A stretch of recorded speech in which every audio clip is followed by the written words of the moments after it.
वक्त की सबसे बड़ी खबर हम आपको बताने जा रहे हैं। प्रशांत किशोर बांकीपुर उपचुनाव जीत चुके हैं। जी हां, बीजेपी को उसके गढ़ में हराने वाले प्रशांत किशोर एक बहुत बड़ा चेहरा बन चुके हैं। लेकिन आगे बढ़ने से पहले दो पंक्तियां हैं जो मुझे याद आ रही हैं और मुझे लगता है कि आप सबके साथ शेयर करना चाहिए। अहंकार करना नहीं बहुत बड़ी ये भूल, धन वैभव के संग सब मिल जाता है धूल। बांकीपुर उपचुनाव के नतीजों को देखें तो ये दो पंक्तियां बीजेपी पर कुछ ज्यादा ही सटीक बैठती नजर आ रही हैं।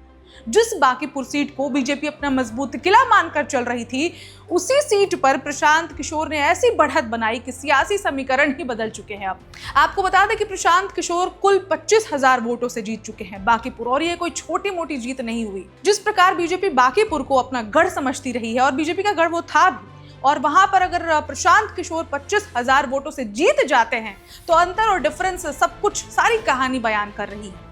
आपको बता दें कि 31 राउंड की कुल गिनती थी।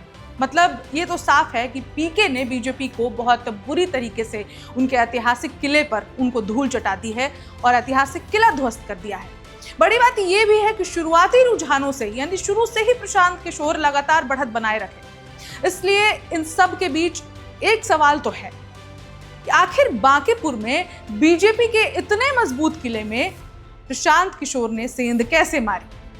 प्रशांत किशोर ने खुद भी बता दिया है कि वो कैसे जीते हैं। सब कुछ आपको आगे बताएंगे, बाइट्स भी दिखाएंगे, लेकिन आप पहले हमारा प्रणाम स्वीकार कीजिए। नमस्कार, मेरा नाम है ऋचा पराशर और आप देख रहे हैं वन इंडिया हिंदी। सबसे पहले बात करते हैं उस विधानसभा की जिसने सिर्फ बिहार की नहीं बल्कि पूरे देश में खलबली मचा दी, बांकीपुर। बांकीपुर कोई सामान्य विधानसभा सीट नहीं है।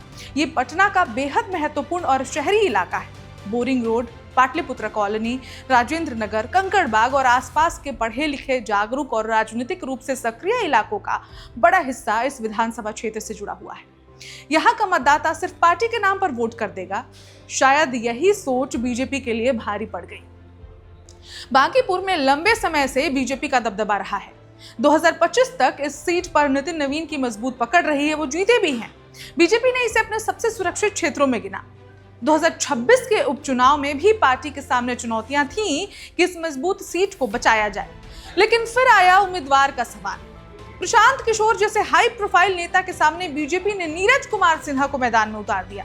इससे पहले बीजेपी ने अभिषेक कुमार सिन्हा को उम्मीदवार बनाया था, लेकिन नामांकन के तुरंत बाद उन्होंने पारिवारिक कारणों का हवाला देते हुए चुनाव से हटने का ऐलान कर दिया। कितने पारिवारिक कारण थे ये भी किसी से छुपा हुआ नहीं है, लेकिन हाँ, कैंडिडेट बदल दिया गया लास्ट मोमेंट पर।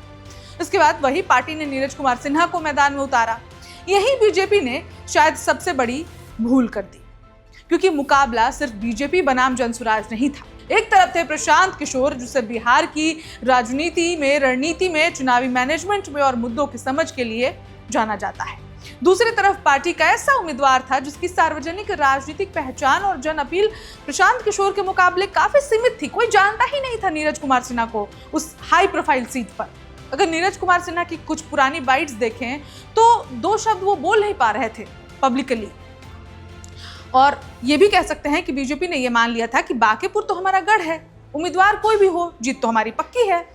लेकिन लोकतंत्र में यही सोच सबसे खतरनाक होती है। जनता किसी पार्टी की जागीर नहीं होती, और बांकीपुर की जनता ने इस चुनाव में शायद यही संदेश दिया है। अगर अंतिम नतीजा प्रशांत किशोर की जीत में नहीं बदलता तो शायद बीजेपी को हमेशा यही लगता कि ये तो हमारा गढ़ है, हम किसी को भी खड़ा कर दें, जीत तो हमारी ही होनी है। लेकिन उपचुनाव में हार के बाद बीजेपी को एक बहुत बड़ा सबक जरूर मिला है।